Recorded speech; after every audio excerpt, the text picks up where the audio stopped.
هل ممكن حد يلخص 12 كتاب في أقل من نص ساعة؟ ده التحدي اللي هنعمله دلوقتي مع الإنياذة، عشان في نهاية الحلقة دي واللي بعدها هتكون عرفت كل حاجة عن تحفة فرجيل الخالدة الإنياذة بالمختصر المفيد.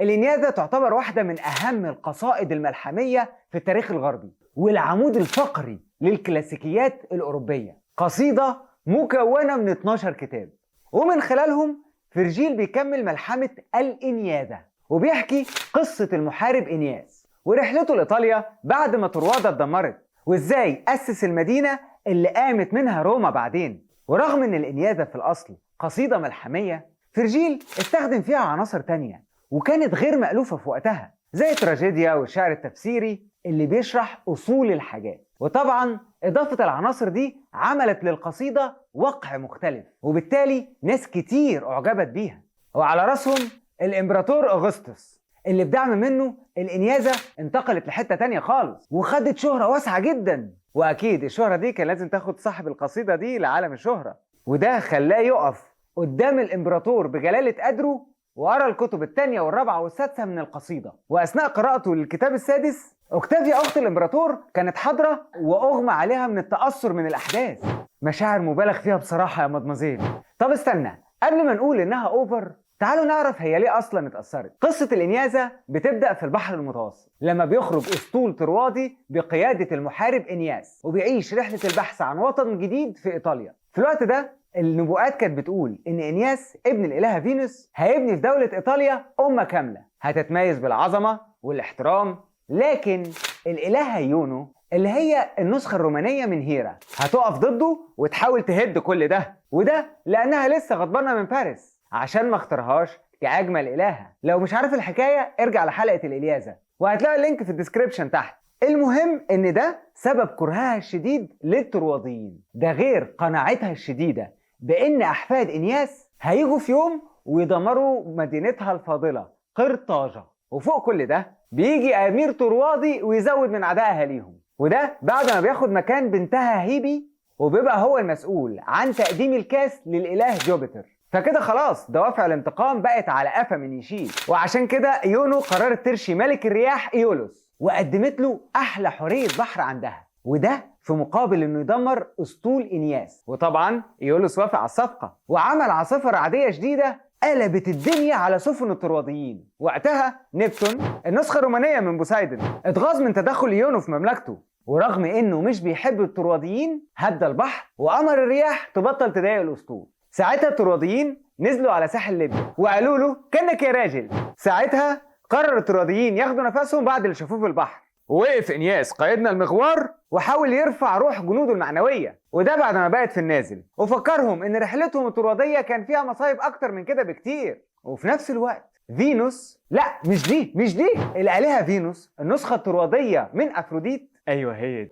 فينوس راحت تتراجع الإله جوبيتر ان يحمي ابنها انياس، وهو كتر خيره طمنها وقال لها ان انياس هيعدي المحنة واحفاده رومولوس وريموس هيبنوا امبراطورية عظيمة في ايطاليا. وبعد ما اتأكد انها اطمنت لكلامه راح بعت إله رسول لأهل قرطاج وأكد عليهم يستقبلوا الطرواديين كويس. وقت ما كان بيعمل كده فينوس قابلت إنياس وهي متنكرة وحكت له عن تاريخ مدينة قرطاج. ساعتها إنياس اللي لسه مش واخد باله ان الآلهة بتساعده وافق يروح المدينة ويقابل ديدو الملكة بتاعة قرطاج. وعشان يعمل الرحلة دي من غير خسائر فينوس غطته هو وصاحبه أخاتيس بسحابة عشان محدش يشوفهم. وخلال الرحلة دي عدوا على كذا مكان، وأولهم كان معبد مكرس للإلهة إيونو، معبد في أطراف المدينة. وهناك اتفاجئوا لما شافوا لوحة ضخمة مرسوم فيها أحداث حرب طروادة اللي ممكن تتفرج عليها في الحلقة بتاعت الإلياذة. وبعد كده دخلوا قصر الملكة ديدو، وصدمتهم زادت أكتر لما لقوا كتير من أصحابهم اللي كانوا فاكرين إن هم غرقوا في العاصفة، ودول راحوا يطلبوا من الملكة إنها تساعدهم، وده عشان يعيدوا بناء اسطولهم اللي اتدمر. فوافقت الملكة ديدو بكل لطف، بس اشترطت عليهم انها تقابل قائدهم. فانياس سمع الكلمة دي وما ضيعش وقت، وفي لحظة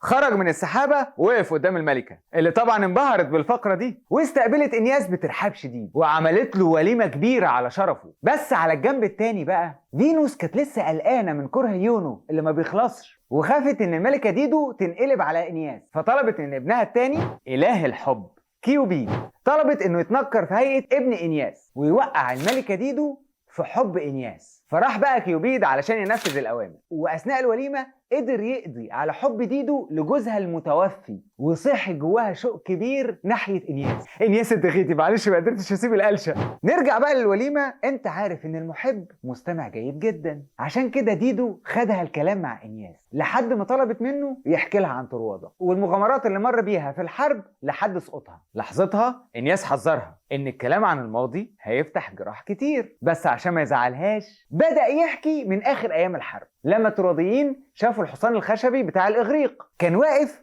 قدام بوابة مدينتهم. والقصة دي بتقول ان الاغريق بنوا حصان خشب ضخم وخبوا جواه مجموعة من احسن محاربينهم، ولما التراديين فتحوا بوابات المدينة شافوا الحصان الضخم ده ولقوا حواليه جندي شاب اسمه سينون واقف لوحده ومحتاس. ولما قربوا منه قال لهم ان الاغريق كانوا عايزين يسيبوا طروادة من زمان، بس البحر كان عاصف ومش سايبهم يمشوا. ولما اخيرا جه وقت الرحيل واحد من انبيائهم امرهم يضحوا بواحد من شعبهم قبل ما يمشوا، وساعتها الاغريق اختاروا سينون عشان يكون الضحيه، لكنه قدر يهرب اثناء تجهيزهم لمراسم التضحيه. ودلوقتي بعد ما الاغريق مشيوا فضل سينون لوحده في بلد غريبه محتاس. الترادين بقى لما سمعوا القصه قلبهم رق، بس استغربوا موضوع الحصان الخشب ده فسالوه عنه. وقتها سينون قال لهم ان الحصان ده قربان خاص للالهه مينيرفا، وانها هتغضب جدا لو حد فكر يأذيه، ومش بعيد تدمر طروادة كلها. لكنها برضه بتطمنهم انهم لو دخلوا الحصان جوه اسوار المدينه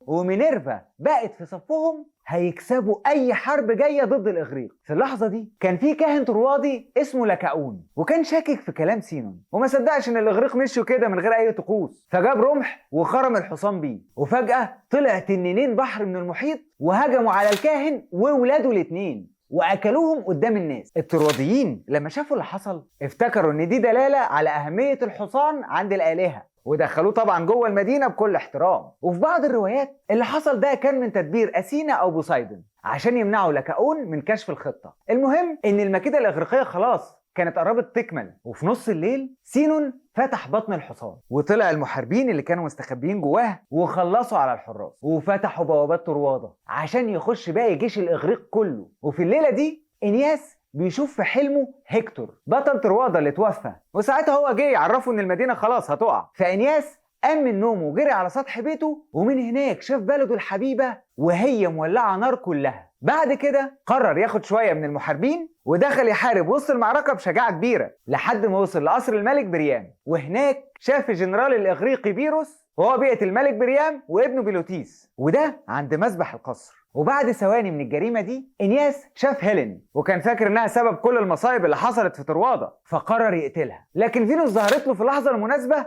وقالت له ان الحرب دي كلها كانت بسبب الالهه الخالدين، وان هيلين مجرد ضحيه في اللعبه. لكن للاسف الكلمتين اللي جم من ماما الحاجه جم بعد فوات الاوان، لان انياس كان ارتكب الجريمه خلاص. فينوس نصحته يهرب من المدينه، وفورا راح انياس على بيت ابوه انخيسوس عشان ياخده ويهربوا مع العيله. وفي الاول انخيسوس كان رافض يسيب بلده، لكن لما ظهر لسان النار على جبين حفيده الصغير دعا الاله جوبيتر وطلب علامه. لحظتها شاف نجم مضيء بيقع من السماء ففهم انهم لازم يهربوا، فشال انياس ابوه المريض على ظهره ومراته وابنه ماشيين جنبه وجري وسط الدوشه والنار. لكن في وسط الزحمه مراته كريوزا ضاعت، ولما رجع يدور عليها شاف روحها وهي بتودعه ووصته يفضل قوي ويفكر في المستقبل اللي مستنيه في بلدته الجديده. انياس فضل يكمل حكايته لديدو وقال لها انهم وصلوا بعد كده لترافيا، وهناك لما حاول يقطف فروع شجره عشان يقدم قربان للالهه نزل منها دم غامق، والشجره نفسها بدات تتكلم وعرفت نفسها على انها روح بوليدوروس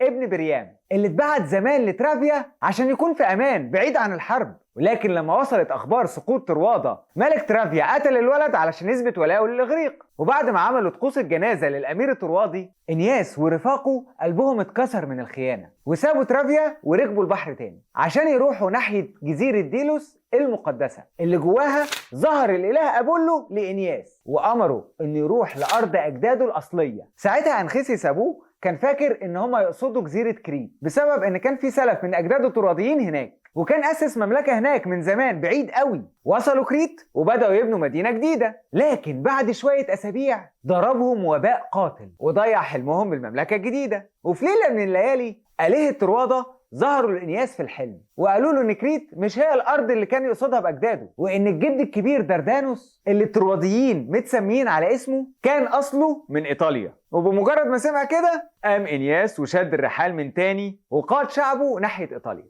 انما بعد اسابيع في البحر ولما شافوا سحب سودا في السماء قرروا يهربوا من العاصفه اللي جايه ونزلوا في جزيره غامضه اسمها ستروفاديس، ودي موطن الهربيات. ودول كانوا شبه الطيور بس براس واحده ست، وما كانوش بيحبوا الاغراب. اول ما وصلوا الترواديين ذبحوا شويه بقر ومعيز كانوا سارحين في الجزيره، وقعدوا يعملوا حفله اكل ضخمه فيها كل ما لذ وطاب، لكنهم ما لحقوش يتهنوا لان الهربيات هجمت عليهم. وسط القتال ده واحده من الهربيات تنبأت وقالت انتوا رايحين ايطاليا بس مش هتنجحوا في بناء مملكتكم غير لما الجوع يجبركم تاكلوا التراب اللي بتاكلوا عليه، او بمعنى اصح تاكلوا الاطباق نفسها من شده الجوع. انما هم ما فهموش وقتها يعني ايه الاطباق اللي هياكلوا عليها تكون تراب.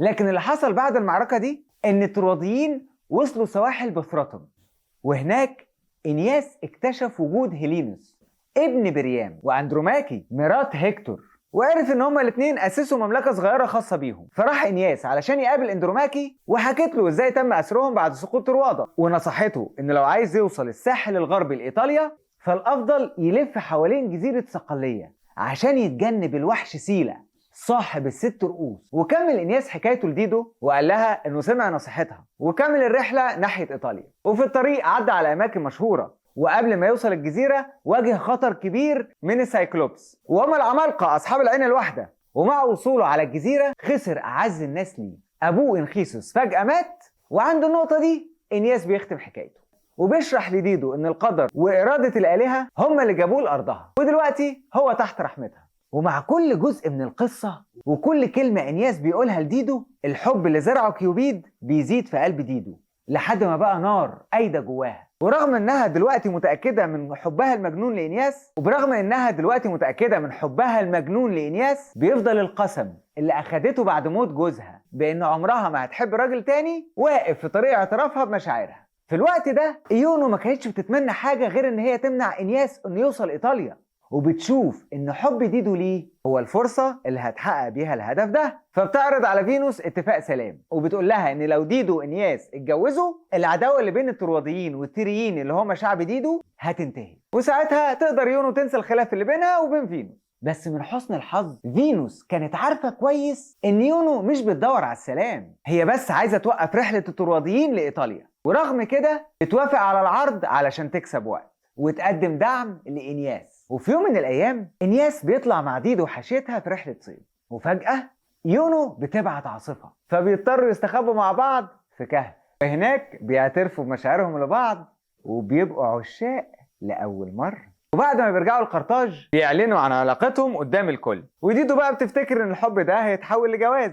فبتكرس نفسها وحياتها الكاملة لإنياس. في الوقت ده الإله جوبيتر بيبعت ميركوري عشان يفكر إنياس بأنه طول ما هو قاعد في قرطاج مصيره الحقيقي مش هيكتمل، وبيعرفوا كمان انه لازم يروح ايطاليا. يومها تحذير جوبيتر بيهز انياس وبيدخله في صراع بين حبه لديدو وطاعته لأوامره، بس في النهاية عقله بينتصر على قلبه وبيقرر يجهز السفن ويمشي من غير ما حتى يبلغ ديدو.